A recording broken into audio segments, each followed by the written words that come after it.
Imagine the unimaginable. You hold a lottery ticket, check the numbers, and realize you've just won a staggering $18 million. That's exactly what happened to a woman named Gayle Averyt in South Carolina back in 1999. Her life, in that moment, transformed from ordinary to extraordinary, filled with dreams of financial freedom and a secure future.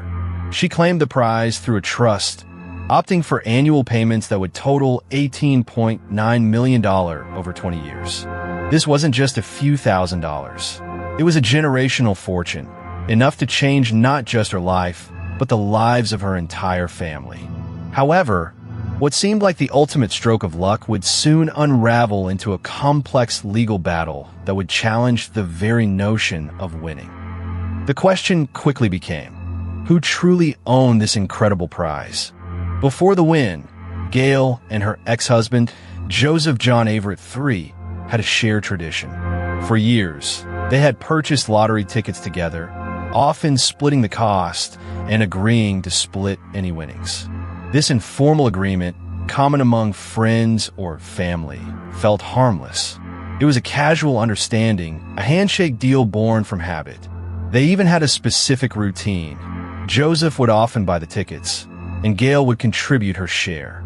This time, however, the ticket that hit the jackpot was purchased by Gayle alone. While Joseph contributed to a different ticket, the winning one was undeniably hers, or so she thought. This seemingly minor deviation from their long-standing pact would become the central point of contention, leading to a dramatic courtroom showdown over millions of dollars. When news of Gayle's massive win spread, Joseph quickly asserted his claim. He argued that despite Gayle buying the specific winning ticket, their long-standing agreement meant any winnings, regardless of who made the final purchase, should be split. He contended that their arrangement wasn't limited to specific tickets bought together, but rather applied to any lottery winnings either of them secured. Joseph filed a lawsuit seeking half of the $18 million jackpot. This wasn't a friendly disagreement. It was a serious legal challenge that sought to redefine the ownership of colossal sum. The court now faced the task of interpreting a verbal agreement, or lack thereof, against the undeniable fact of who physically held the winning ticket. The stakes couldn't have been higher for both parties.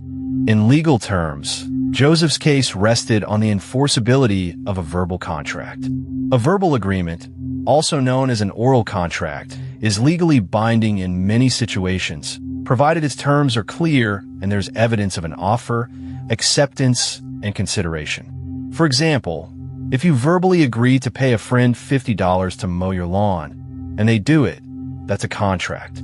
The challenge with verbal contracts, especially involving large sums like $18 million, is proving their existence in specific terms. There are no written documents, no signatures. Joseph had to convince the court that their long-standing lottery tradition constituted a clear, legally binding agreement to share all winnings, even if the winning ticket was purchased individually. This is where the intricacies of contract law truly come into play, and where many such claims falter without strong corroborating evidence. The trial was a captivating spectacle, drawing significant media attention. Joseph's legal team presented evidence of their joint lottery purchases over the years, aiming to establish a pattern of behavior that suggested a shared understanding. They brought forth witnesses who could attest to the couple's long-standing lottery tradition and their verbal agreement to split any prizes. Gayle, on the other hand, argued that while they had indeed bought tickets together in the past, that specific arrangement did not extend to the jackpot-winning ticket she purchased independently. She claimed that without a specific agreement for that particular ticket, the money was solely hers. The courtroom was a battleground of conflicting narratives, where the weight of past actions clashed with the specifics of the present win. The jury had a complex task ahead to discern the truth of an unwritten pact. After hearing all the evidence and arguments, the jury delivered a verdict that sent shockwaves through the courtroom. They sided with Joseph. The jury found that a valid, enforceable verbal contract existed between Gayle and Joseph regarding the sharing of lottery winnings. They determined that their long-standing tradition of buying tickets and agreeing to split prizes constituted a binding agreement that extended to Gayle's $18 million win. This meant Gayle, despite being the physical purchaser of the winning ticket, was legally obligated to give half of her winnings to her ex-husband. Imagine the crushing blow, celebrating a life-changing fortune, only to have a court mandate you hand over $9 million. It was a stark reminder that informal agreements, especially within families, can carry immense legal weight. Unsurprisingly, Gayle appealed the jury's decision. She contended that the trial court made errors in its interpretation of contract law and that there was insufficient evidence to support the existence of a binding agreement for this specific ticket. Her legal team argued that for a contract to be valid, there must be a clear meeting of the minds regarding the specific terms and subject matter. They claimed that while a general understanding about sharing might have existed, there was no explicit agreement to share this particular jackpot, which she purchased on her own. The appellate court now had to review the facts, the legal arguments, and the jury's findings, scrutinizing every detail to determine if the lower court's decision was legally sound. The fate of $9 million hung in the balance once again, prolonging the legal agony. The South Carolina Court of Appeals eventually weighed in, and their decision upheld the original jury verdict. The appellate court found that there was sufficient evidence to support the jury's conclusion that a valid oral contract existed between Gayle and Joseph. They affirmed that the consistent pattern of buying tickets together and sharing winnings, coupled with testimony from witnesses, established a clear intent to be bound by their agreement. The court ruled that the contract applied to any lottery winnings, not just those from jointly purchased tickets. This meant Gayle's appeal failed, solidifying Joseph's claim to half of the $18 million prize.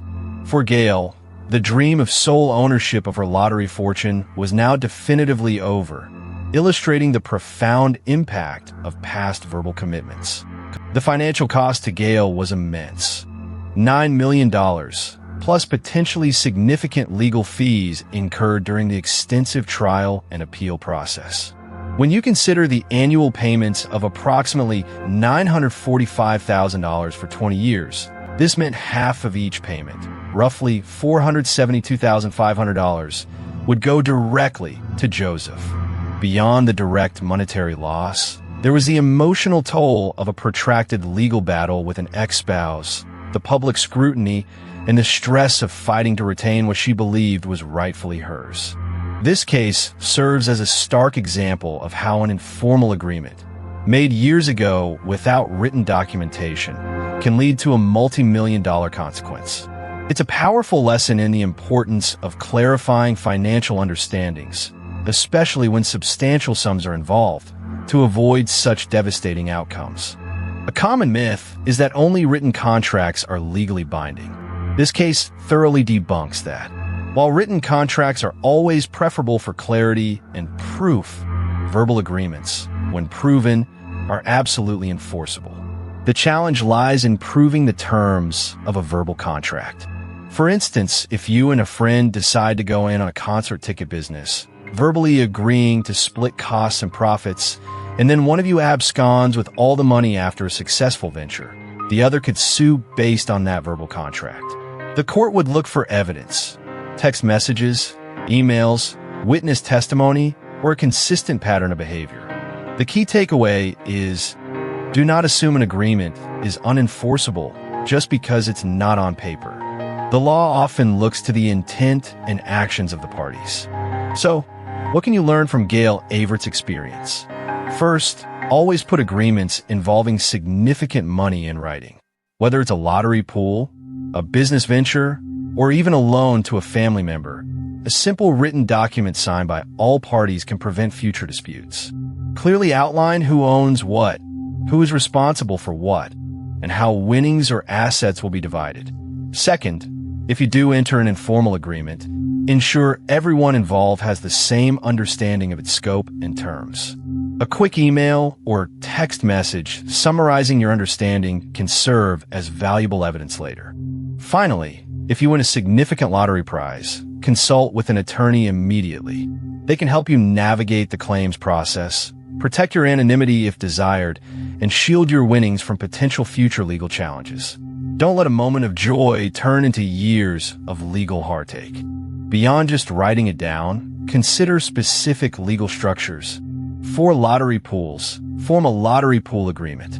This document should specify the names of all participants, the amount contributed by each, the specific tickets purchased, and how winnings will be distributed. It should also address what happens if someone leaves the group or fails to contribute.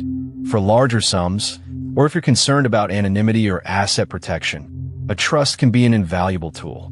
A trust allows you to manage and distribute your winnings according to your wishes, potentially shielding them from public scrutiny and some legal challenges.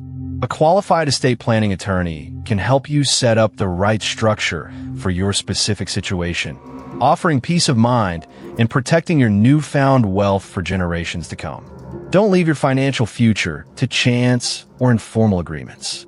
The case of Gayle Averyt serves as a powerful reminder that informal agreements, even those seemingly casual or rooted in long-standing tradition, can carry enormous legal weight, especially when millions of dollars are at stake. It underscores the critical importance of clarity and documentation in all financial dealings, particularly within families where emotions and assumptions can cloud judgment. The biggest takeaway is that while luck can deliver a fortune, only legal diligence can truly protect it. Always clarify financial understandings in writing, no matter how small they seem at the time. If you found this story insightful, please consider subscribing for more true U.S. legal cases and courtroom stories told simply.